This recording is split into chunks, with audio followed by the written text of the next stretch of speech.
Hey dudes, I'm back again. Today I want to talk about Astroworld and the tragedy that I believe was super preventable that happened there. So we have artist Travis Scott, who well known for his album Astroworld, also because he dated / is dating Kylie Jenner and they have a kid together. Notorious for having these huge, gigantic, unruly concerts that he instigates. So at this concert in particular, a crowd surge happened, and videos of it are horrifying to watch. If you haven't seen it, it's basically a tidal wave of humans just crashing toward the front, and 8 people died there, and 2 people died from their injuries, and over 300 more people were injured from that event. Now, I've watched a lot of videos from first-hand accounts, and as someone who has passed out at a concert before, Hanson, I know, can you imagine how riley it got at the Hanson concert? All that happened was it was tight, and I passed out. And so I can't imagine what would happen with a surge like that, the amount of body pressure. A lot of people talked about how they accepted death, literally accepted death. Like, I don't want to die like this, but I don't have a choice. I have no oxygen. I have bodies on top of me, bodies all around me.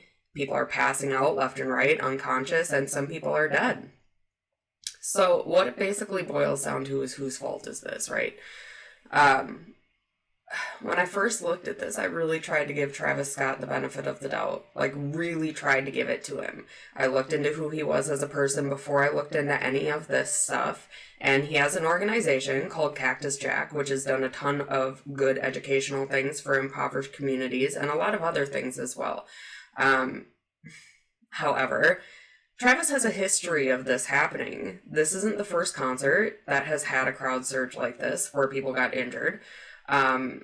This isn't the first concert where he has instigated it by, for instance, in the past, he had his fans trample over barricades to get into the venue itself. So here's the first problem, right? Travis Scott instigates this, has a history of instigating this. And from the first few videos I watched, I, again, gave him the benefit of the doubt. And I was like, oh, it looks like he did stop the concert.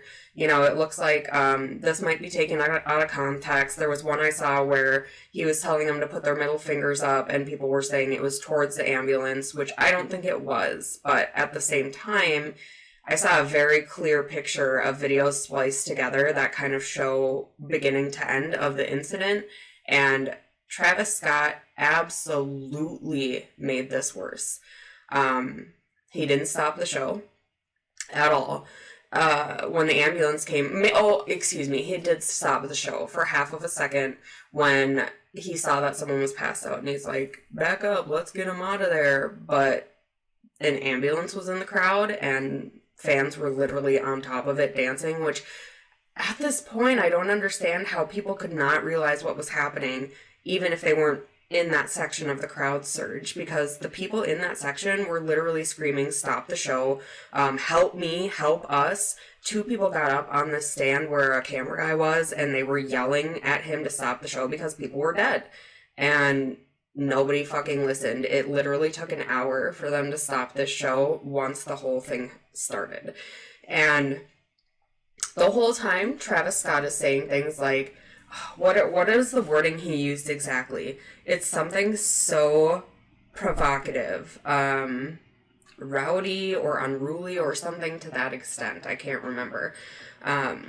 But yeah, to that point, I mean, he pushed for this to happen. At one point, he says something like, I want to hear the ground shake.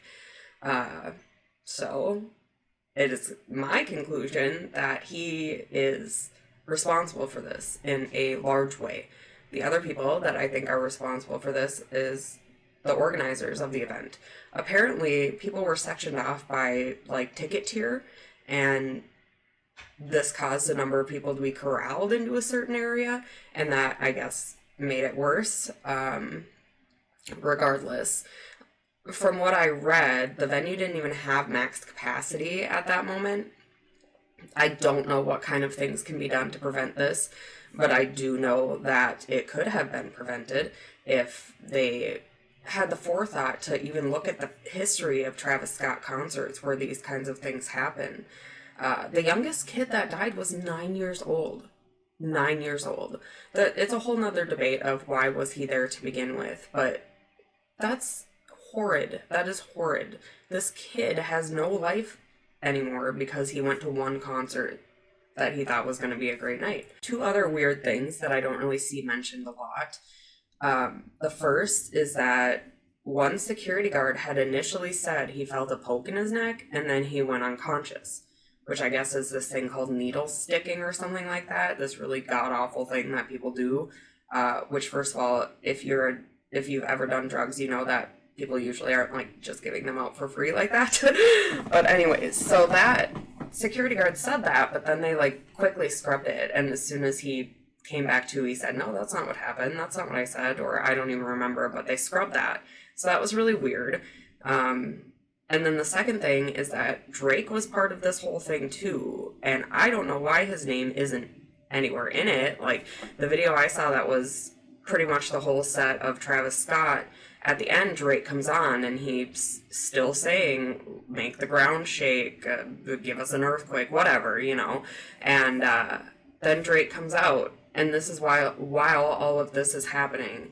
So I don't know if Drake is the one who eventually stopped the concert, because I never saw a video of where it ended. But anyways, lots of people are now suing Travis Scott and the venue, rightfully so, and the organizers.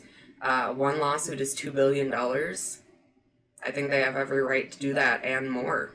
This is completely preventable. I know I've said that probably 50 times, but there's nothing in my head that thinks that this is a fluke accident that could have been unforeseen, you know. But anyways, what do you guys think? Who do you think is at fault? Thanks for stopping by.